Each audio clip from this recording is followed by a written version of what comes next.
any of us envisioned that any of us would be sitting here eating popcorn with all of you, watching it in a theater.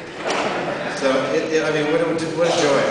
And you may have noticed Jim Henson's work there as Cantus, who was this wise man who spoke in riddles and traveled throughout the rock and came by every now and then, just the same way that Jim did to our production, because a lot of the time he was off somewhere working on other things, and then you know, he would come through Toronto where we made Fraggle Rock and performed Cantus or one of a couple other characters. Well, it's funny you would say that because I wanted to ask you about the Fraggles, right? Because in the same way that he mirrors Cantus, wasn't the characterization sort of based on you guys? I mean, like you were Boober, and what was the inception of Boober? Well, there was a sort of a debate about that. Okay. I accused Jerry Jewell, the head writer, of preconceiving all the characters for specific performers. And he always denied it. He said, no. It's just we played around for characters and saw who seemed to be the best in each character. But years later, he admitted to me that they actually did write these characters for us specifically. And how would you describe Boober? Well, Boober is fear-based. He's hypochondriacal. He's afraid of everything. He's worried. He is always afraid of the worst outcome. And there was a side of that to me, and maybe still is. But then, on the other hand, I also did Traveling Matt, who was a character who originally was conceived as misperceiving things. He would go out and he would observe the real world, which he called outer space, and send postcards back to his nephew. And when these postcards came back, Goebel would read them and get a distorted idea of what the real world is like. I found that they were very hard to shoot. When I was out there on the street working on these things, just misperceiving was difficult, and he couldn't interact with anybody because humans didn't really notice him.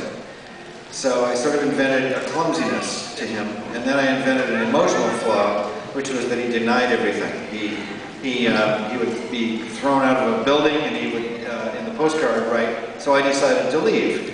So we would see him being kicked out of a store, literally, and his nephew would read this as a heroic act by his uncle. Anyway, it was lots of fun. We had a lot of layers of work. Yeah, and the way you described that just now sounds like it was kind of par for the course for the Jim Henson Company, where it really was very collaborative, right? I mean, you could say, this makes sense to me for the character, and somehow that would weave its way into the storytelling. Well, it's so true what you said about the characters, because Jim really was, there was so much of Cantus in Jim. He had this sort of bemused approach to the world, and he was a great leader, and he encouraged everybody to join in and contribute, and there was room for everybody, and he appreciated everybody's contribution. So it was really a wonderful place to work, lots of fun. I see a lot of parents here with kids. Now, can the parents who watch this as children raise their hands? So is the idea that you're bringing your kids here to see some of this that you grew up with? That kind of, yeah. It really means a lot. Cool. That means a lot. It's a thrill. It's what we were hoping.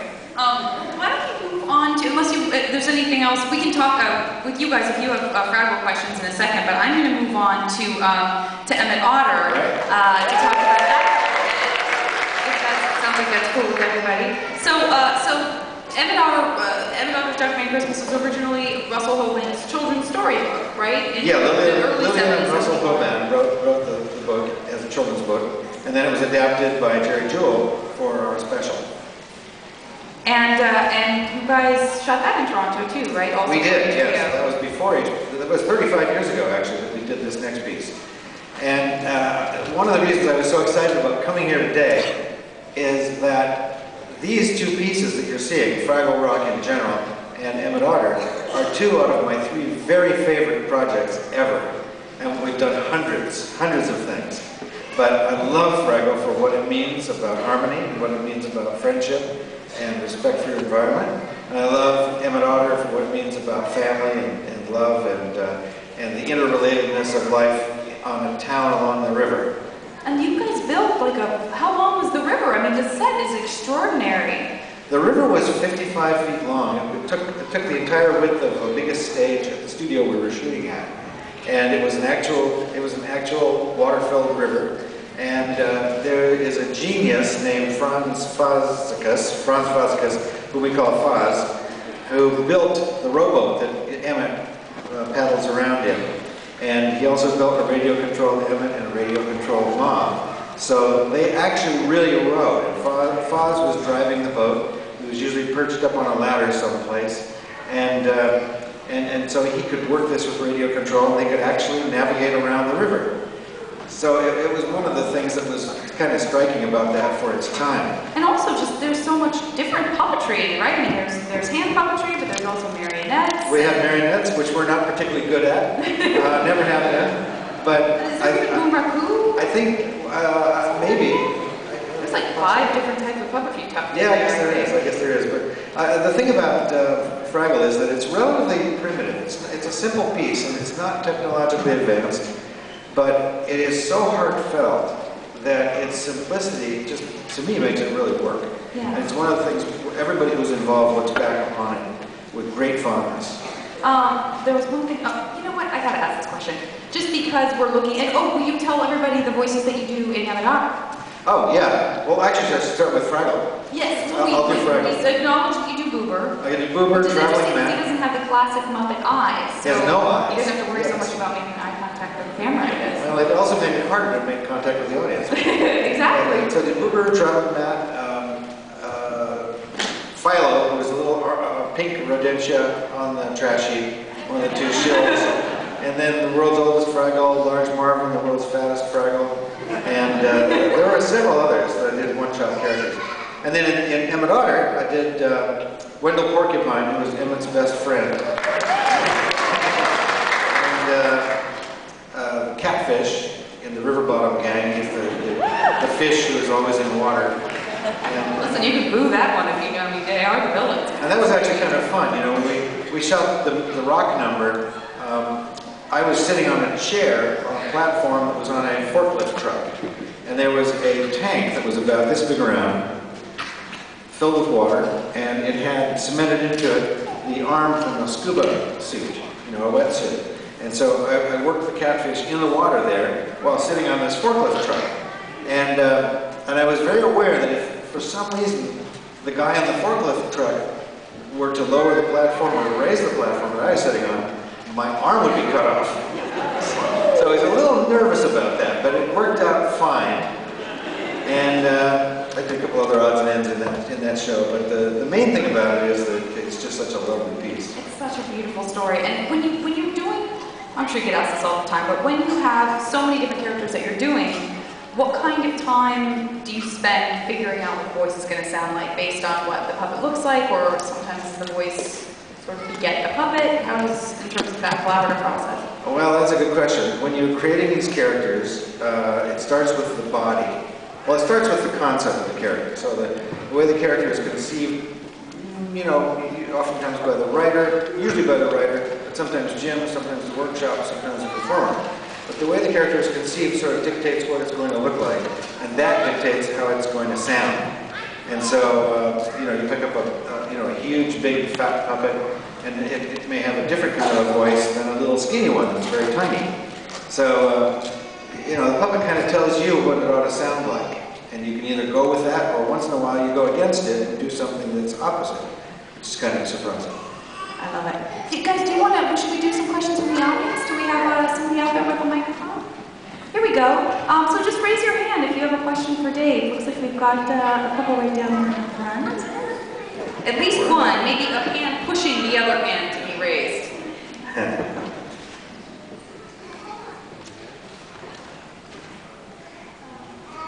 Oh, is it on? The light is on. You can shout it too, and I can repeat it. Yeah, we'll repeat it. I don't know. Wait, tell me what your question is, and we'll...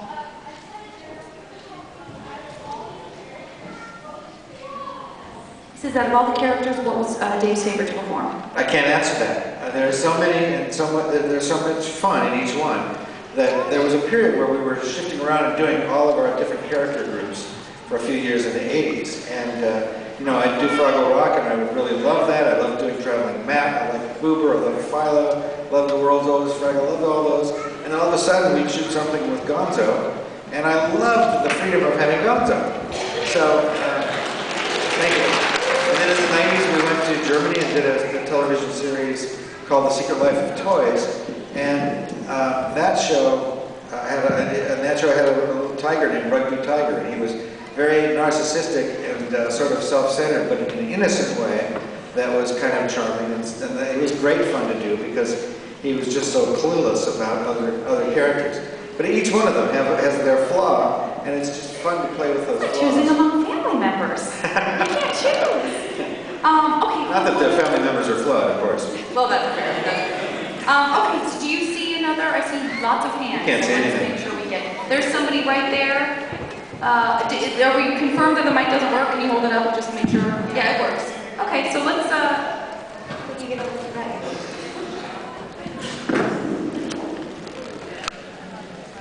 You can pack. Yeah. It's an expedition happening. Hi. Yeah.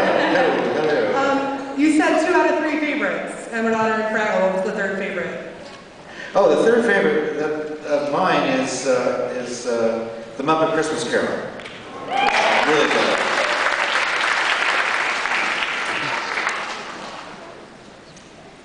Okay. Oh, there's one right there. How did you get started? How did I get started? I started watching Sesame Street when I was 26 years old. And I got hooked. I got so curious about who these people were and how they did it that just partly by luck and partly by persistence, I met them, and they drew me into their orbit, and I got to be a part of it. Because before that, you were doing sort of mechanical engineering and things like that. Is that right? Well, I was an industrial designer, so I worked at Hewlett-Packard down in Santa Clara. Next logical step, become a puppeteer. Yeah, well, interestingly, though, designing things gives you a good background for building puppets. So when I joined Jim, I started out by designing and building puppets, and then I sort of evolved over into the performing side. What else do we owe? Any more? There's one right over here. Yeah, yeah, there we go. I know that Paul Williams wrote the songs, at least some of the songs for Emmett Otter, and I'm wondering how that came about. Paul wrote all the songs for Emmett Otter, and we've worked with him a total of 8 times on various Muppet projects, and we love Paul. He always hits it right in the center of the heart, and I don't know exactly how it came about, except that Jim must have called Paul. It all started when we had him as a guest on The Muppet Show, and Emmett Otter was done the next year, so I think The Muppet Show came first, and then he wrote the material for Emmett Otter, which we just loved. And I have to tell you that one of the songs in Emmett Otter is called When the River Meets the Sea. And it is a song that any time one of us dies, that song has been sung at the memorial. And just last August, Jerry Nelson died. He was 78, and he was the performer of Gobo Fraggle, and in this case, Emmett Otter himself. And one of the masters, you know, one of the real masters of all the Muppet people. And so we were very sad to see him go, but all of the puppeteers gathered in New York at a big memorial, and I don't know, there were 30 of us or so, all on the stage singing that song, When the River Meets the Sea. It's just a lovely, lovely piece. What a beautiful thing to know before we watch it. I'm so glad we spoke about this before the movie, so we could enjoy that together. In the Stripes. Oh, you know what? Can I make one hold that question for a second. Let's do Stripes next, and then we'll go maybe hop around and get a couple of questions back there, and then we'll do the raffle. How about that? One thing I wanted to call back to was that I was telling you about the mechanisms on Fraggle Rock. The Doozer machines, the radio-controlled machines, radio-controlled Muppets. These were all done by the same guy who built Emmett Otter's boat, named Foz Fazekas. And Foz is now 94 years old. I was just in New York about a month ago, and I went to visit him. I had to rent a car and go upstate to his place. And he is still the same, a very lively character, full of fun, always had a great, sort of a withering wit, It wasn't a sithering way, it was a withering way. And he still has it, and he's just such an amazing guy. So we have a whole circle of Muppet people that probably numbers in the hundreds, but certainly the tight group is maybe 30 or 40. And we're all dear, dear friends, and we all resume our friendships immediately whenever we get together. I think we're Sorry all about super that. envious Now of that. We that's all want to be a part of that community. Yes. Why does Boober like to wash socks? Why does Boober like to wash socks? Because he's obsessive. He gets an idea in his head that these things need to be clean so that they're safer and not as dangerous with germs, and he takes it on himself. Can we pop over to the other side? I mean, is that too far away? Is there like out the back, or I just see a couple of questions in the rear back pocket there. I want to get to. Or you could shout. She's going to run. Yeah, we through could the try it. lobby, I guess. You want to try shouting? Yes. Can you just do some of your voices or some of your characters for us? Oh. I wasn't going to be the one to ask. Well, I mean, it's But remember when I embarrassing. asked how you magic voice Just or a how guy that's secret we were standing- hoping. Yeah, I know, but it's hard, right, to just do a voice. It's a little odd. It's a little odd, but you know, Boober would sound like this. You know, I kind of worried, a little bit nervous. Traveling man is not nervous about anything. No need to be when you know it all. that kind of thing. Gonzo, so it sounds like this.